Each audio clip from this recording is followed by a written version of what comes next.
الحمد لله وكفى وسلام على عباده الذين اصطفى أما بعد فأعوذ بالله من الشيطان الرجيم بسم الله الرحمن الرحيم لقد من الله على المؤمنين إذ بعث فيهم رسولا منهم صدق الله المولانا العظيم وصدق رسوله النبي الكريم ونحن على ذلك لمن الشاهدين والشاكرين والحمد لله رب العالمين اللهم صل على سيدنا ومولانا محمد وعلى آل سيدنا ومولانا محمد وبارك وسلم. بزرگان محترم، قمری یعنی چاند کا ربیع الاول کا مہینہ چل رہا ہے. یہ وہ مبارک مہینہ ہے، اس مہینے کے اندر حضرت نبی کریم صلی اللہ تعالی علیہ وآلہ وسلم کی ولادت باسعادت ہوئی ہے. ربیع کے معنی بہار کے آتے ہیں، تو آپ علیہ السلام کی دنیا میں تشریف لانے سے پورے عالم کے اندر ایک روحانی بہار پھیل گئی. اس ربیع الاول کی مناسبت سے گزشتہ جمعے اور اس سے پیوستہ جمعے میں نبی علیہ السلام کی محبت کے تعلق سے کچھ باتیں آپ حضرات کے گوشے گزار کی گئیں. آج بھی سیرت سے متعلق کچھ باتیں عرض کرنے کا ارادہ ہے، لیکن اس سیرت کا عنوان ایک ایسا اہم عنوان ہے کہ اس پر بات چیت کرنا، اس پر گفتگو کرنا ہم جیسے نااہلوں کے لیے بڑا مشکل کام ہے. لیکن پھر بھی کوشش کریں گے کہ جو باتیں کتابوں کے اندر لکھی گئی ہیں کچھ باتیں آپ کی گوشے گزار کر دی جائیں، تاکہ معلوم ہو کہ نبی کریم صلی اللہ تعالی علیہ وآلہ وسلم کو اللہ تعالیٰ نے کیسے علاقے کے اندر مبعوث فرمایا اور کیوں مبعوث فرمایا ایسے علاقے کے اندر، اور آپ علیہ السلام نے دنیا میں آنے کے بعد کیا کیا انقلابات برپا فرمائے. اس لیے سب سے پہلے تو یہ بات ذہن نشین فرما لیں کہ اللہ رب العزت نے آپ علیہ السلام کو ایسے علاقے کے اندر مبعوث فرمایا جو علاقہ عرب کا علاقہ کہلایا جاتا ہے، جس کو جزیرۃ العرب کہتے ہیں. اس علاقے میں ایک شہر ہے مکہ مکرمہ. اس مکہ مکرمہ کے اندر آپ علیہ السلام کی ولادت باسعادت ہوئی ہے، اور اسی شہر سے آپ نے اپنی دعوت کا آغاز اور شروع بھی فرمایا ہے. مکہ مکرمہ کے بارے میں حضرات علماء کرام نے لکھا ہے کہ یہ 3 اطراف سے بند ہے، پانی ہی پانی ہے. صرف ایک طرف سے اس کا تعلق دوسرے علاقوں سے جڑا ہوا ہے زمینی سطح سے، باقی 3 علاقے جو ہیں اس کے وہ بند ہیں. تو یہ گویا کہ پوری دنیا کی دل کی طرح سے ہے کہ جیسے دل ہوتا ہے انسان کے جسم کے اندر، تو دل کے 4 کونوں میں سے 3 کونے وہ الگ ہیں، بالکل جسم سے جڑے ہوئے نہیں ہیں. صرف دل کا ایک حصہ وہ جسم سے جڑا ہوا ہے، اور جو حصہ اس کا جسم سے جڑا ہوا ہے وہی حصہ دھڑکتا ہے، وہیں سے خون آگے سپلائی ہوتا ہے، اور اس کے دھڑکنے سے ہی انسان کی حیات موقوف ہے. اگر وہ دھڑکنا بند کر دے تو انسان باقی نہیں رہتا اور اس کی موت واقع ہو جاتی ہے. تو جس طرح سے انسان کے جسم کے اندر دل کی ایک حیثیت ہے، دل کی ایک کیفیت ہے کہ دل باقی ہے تو انسان باقی ہے، اور اگر دل باقی نہیں رہا، کام کرنا چھوڑ دیا، تو انسان باقی نہیں رہتا. تو اسی طرح سے پوری دنیا کے اعتبار سے، جغرافیائی اعتبار سے اگر دیکھا جائے تو مکہ مکرمہ کا تعلق پورے عالم سے اسی طرح سے جڑا ہوا ہے، دل کی طرح سے۔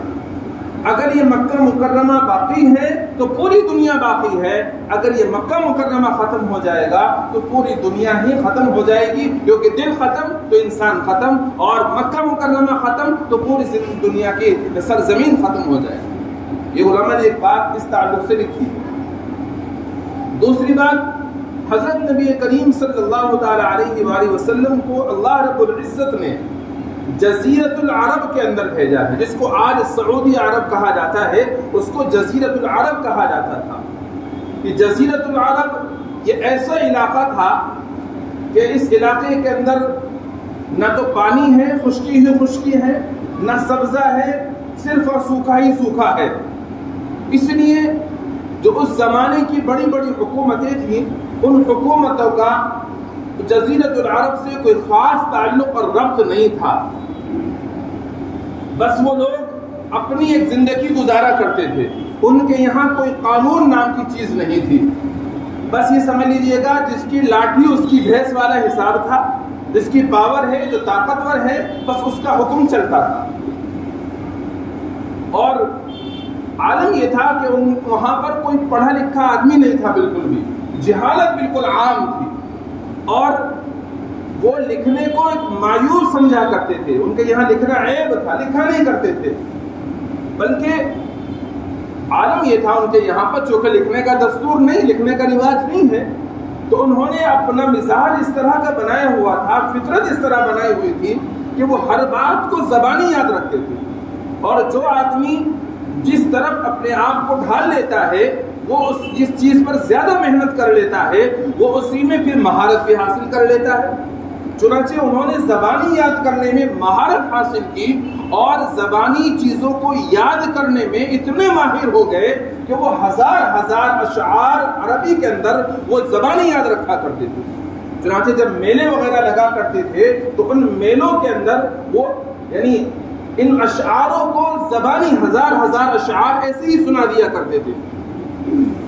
اور جو خاندانی نسب نامے ہوتے ہیں، علماء نے لکھا ہے کہ وہ خاندانی نسب کو، جو اس کی چین ہے، اس چین کو وہ ازبر یاد رکھتے تھے۔ جب چاہے جب کوئی ان سے سن لے، یعنی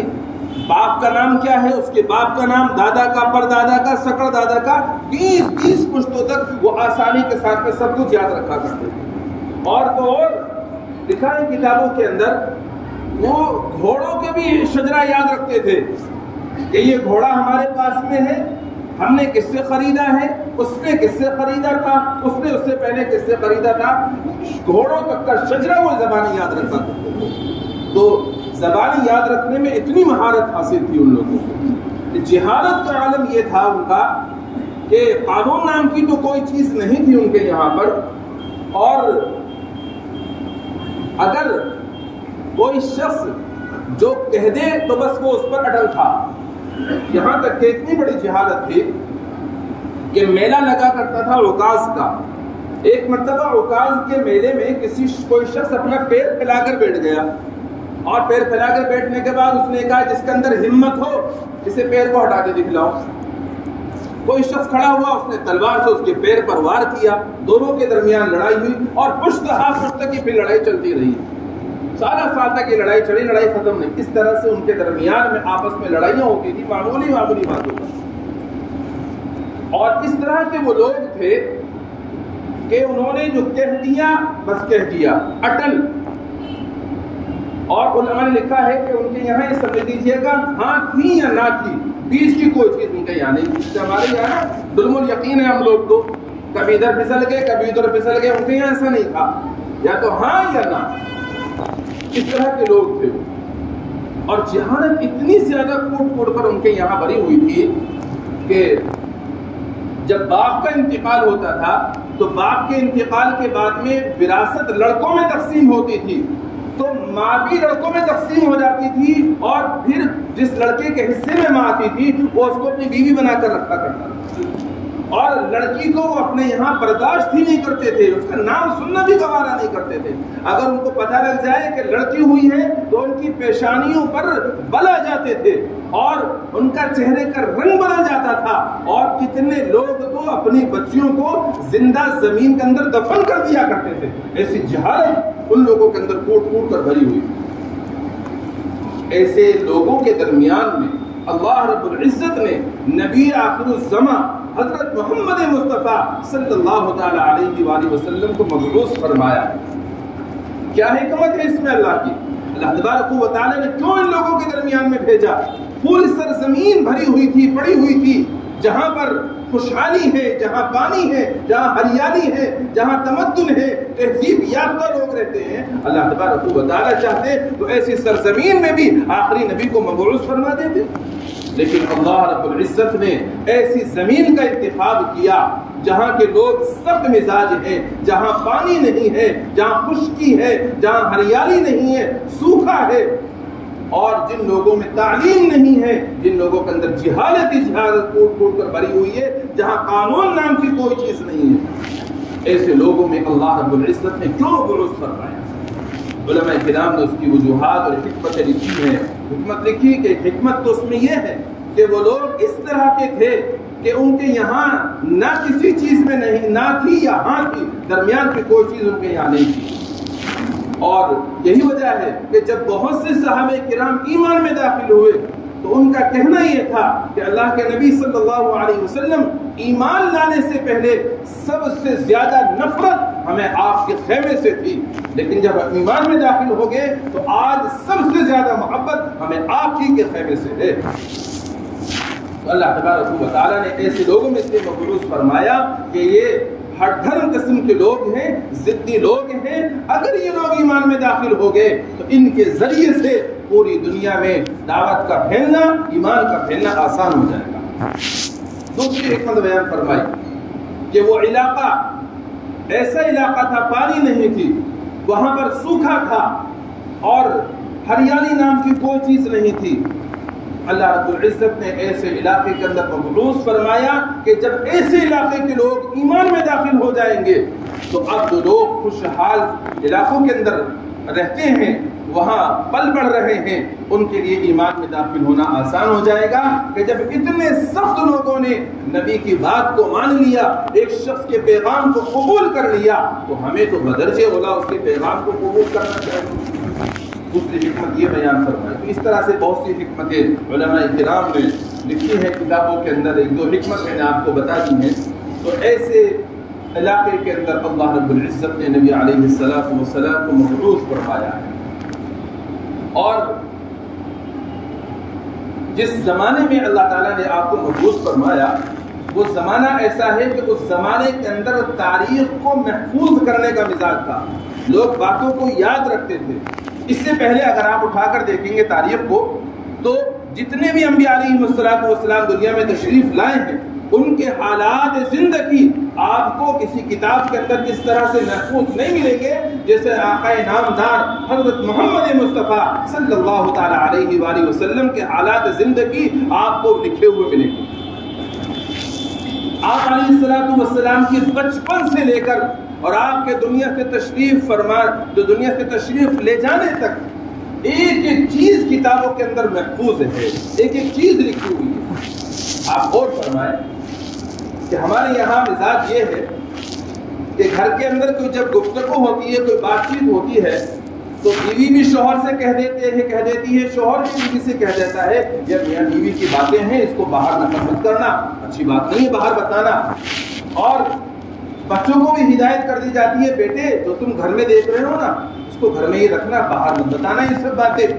لیکن میرے نبی حضرت محمد مصطفیٰ صلی اللہ تعالی علیہ وآلہ وسلم کی زندگی بالکل کھلی کتاب کی طرح تھی، دھلی ہوئی آپ کی زندگی تھی، اس لیے آپ علیہ السلام نے روکنے کی بجائے صحابہ کو ہدایت فرمائی اور یہ فرمایا کہ تم مجھے جو کچھ کرتا ہوا دیکھو، جو کچھ تم مجھ سے سنو اس کو آگے نقل کرو، اس کو لوگوں کو آگے بتلاؤ۔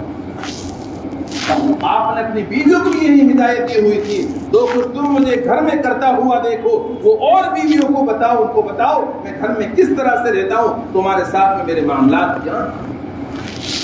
ایسی آپ کی زندگی تھی، ایک ایک چیز بالکل بالکل کھلی کتاب کی طرح۔ یہ وجہ ہے کہ آج آپ علیہ الصلوۃ والسلام کے گھریلو اور باہری تمام حالات ہمارے سامنے ہیں، اور یہ اللہ رب العزت کا احسان عظیم ہے کہ اللہ تبارک و تعالیٰ نے آپ کی زندگی کے تمام حالات ہم تک پہنچائے، تاکہ ہمارے لیے اس شخصیت پر جس سے ہم محبت کرتے ہیں، جس سے ہم اپنے ماں باپ سے بھی، اپنی اولاد سے بھی، تمام لوگوں سے زیادہ، مال و دولت سے بھی زیادہ ہم محبت کرتے ہیں، اس کی جب زندگی ہمارے سامنے ہوگی تو ہمارے لیے اس کی تعلیمات پر چلنا آسان ہو جائے گا۔ اگر یہ ساری چیزیں آپ کے حیات طیبہ کے حالات ہمارے سامنے نہ ہوتے تو ہم کس طرح سے ان کی نقل اتارتے، کس طرح سے ان کی سنت پر چلتے، بڑا مشکل اور دشوار ہو جاتا۔ لیکن اللہ رب العزت نے جہاں حکم دیا نبی کی اطاعت کا، جہاں حکم دیا نبی سے محبت کرنے کا، وہی قربان جائیے۔ اللہ رب العزت نے اس کا بھی اہتمام فرمایا، اس کا بھی انتظام فرمایا کہ لوگوں نے آپ کے حالات کو کتابوں کے اندر قلم بند کیا، اور وہ کتابوں کے ذریعے سے، علماء کرام کے ذریعے سے حالات سارے کے سارے ہمارے سامنے آ رہے ہیں، تاکہ ہمارے لیے آپ کی تعلیمات پر چلنا آسان ہو جائے، آپ کی سنت پر عمل کرنا آسان ہو جائے۔ اور اللہ کا احسان عظیم، امت کا ایک بڑا طبقہ میرے نبی کی سنتوں پر عمل کرتا ہے، اور اگر نہیں بھی عمل کر رہا ہے تو اس کی کوشش ہوتی ہے، اس کی طلب ہوتی ہے کہ اپنے نبی کی سنت کو اپنی زندگی کے اندر لے کر آتا ہے۔ طلب ہر ایک کے اندر ہوتی ہے، اور جیسے جیسے اس کو معلوم ہوتا ہے وہ اپنی زندگی کے اندر ان کو لانے کی کوششیں بھی کرتا ہے، مگر پھر بھی کچھ ایسے نااہل اور کم سمجھ لوگ بھی اس دنیا کے اندر، ہمارے اہل ایمان کے اندر ہی ہے، کہ وہ نبی سے محبت کا دعویٰ تو خوب کرتے ہیں، مگر ان کی زندگی کے اندر نبی کا طریقہ نہیں ہے۔ یاد رکھیے گا، صرف دعویٰ کرنے سے کام نہیں چلنے والا، صرف دعویٰ کرنے سے اللہ کے نبی کے ساتھ میں حشر نہیں ہونے والا۔ دعوے کے ساتھ ساتھ ہمیں نبی کے طریقوں کو زندگی کے اندر لانا ہوگا، تبھی ہماری کامیابی ہے، تبھی ہم دنیا میں بھی اور آخرت میں بھی کامیاب ہوں گے۔ اور اگر صرف دعویٰ ہی دعویٰ ہے تو یاد رکھو، دعویٰ عدالتوں میں کام نہیں کیا کرتا، عدالتوں میں دعوے کے ساتھ ساتھ ثبوت پیش کرنا ہوتا ہے۔ میں آپ سے مثال کے طور پر عرض کروں، اگر روڈ پر آپ کسی لڑکی کو چلتا ہوا دیکھیں اور آپ کہیں، کوئی لڑکا یہ کہہ دے کہ بھئی یہ میری بیوی ہے، اور وہ لڑکی سننے کے لیے مجھے یہ کہہ رہا ہے میری بیوی ہے، وہ لڑکی آپ کے خلاف کھڑی ہو جائے اور کہے کہ اس نے مجھے بیوی بتایا ہے، اس کو ثبوت پیش کرنا ہوگا، اس کا بھائی کھڑا ہو جائے تو اس کو ثبوت پیش کرنا ہوگا۔ اگر آپ نے ثبوت پیش کر دیا کہ ہاں یہ میری بیوی ہے، فلاں گواہوں کے سامنے ہمارے درمیان میں ایجاب و قبول ہوا تھا، دیکھو یہ رہا ہمارا نکاح نامہ اور یہ اس کے بھی دستخط موجود ہیں، تو آپ پکڑ سے بچ گئے، عدالت کی پکڑ سے بچ گئے، لوگوں کے سامنے رسوا ہونے سے بچ گئے۔ اور اگر آپ نے ثبوت پیش نہیں کیا تو اس دعویٰ کرنے کی وجہ سے آپ کی گرفت ہو جائے گی، پکڑ ہو جائے گی، زمانے کے سامنے آپ کو رسوائی کا سر اٹھانی پڑے گی۔ اسی طرح میرے بزرگوں، جو یہ دعویٰ کرتا ہے کہ مجھے نبی سے محبت ہے، اس کو اپنی زندگی کے اندر نبی کے طریقوں کو لانا ہوگا۔ جب نبی کا طریقہ ہوگا تو یہ گویا کہ ثبوت ہے اس کے بعد میں، اس کے پاس میں اس بات کا کہ یہ نبی سے محبت کرتا ہے، انشاءاللہ پکڑ سے بچا رہے گا، بلکہ پکڑ سے بچے گا ہی نہیں۔ اللہ تبارک و تعالیٰ کے نبی حضرت محمد مصطفیٰ صلی اللہ تعالیٰ علیہ وآلہ وسلم نے ارشاد فرما دیا، المرء مع من احب الیہ، جو جس سے محبت کرتا ہے وہ کل قیامت کے دن اسی کے ساتھ میں ہوگا، تو پھر نبی سے ہمارا نبی کا ساتھ نصیب ہو جائے گا۔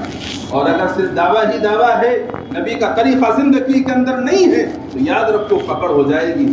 بچ نہیں پائیں گے۔ کہ تو دعویٰ تو کرتا تھا نبی سے محبت کا، تو نے نبی کی اداؤں کو اپنی زندگی کے اندر لے کر کیوں نہیں آیا، تو پکڑ ہو جائے گی۔ اس لیے میرے بزرگوں، صرف دعویٰ نہ کیجیے، عمل کر کے دکھلائیے، نبی کی تعلیمات کو اپنی زندگی کے اندر لے کر آئیے، اسی میں 100% کامیابی، اس کے بغیر کامیابی نہیں۔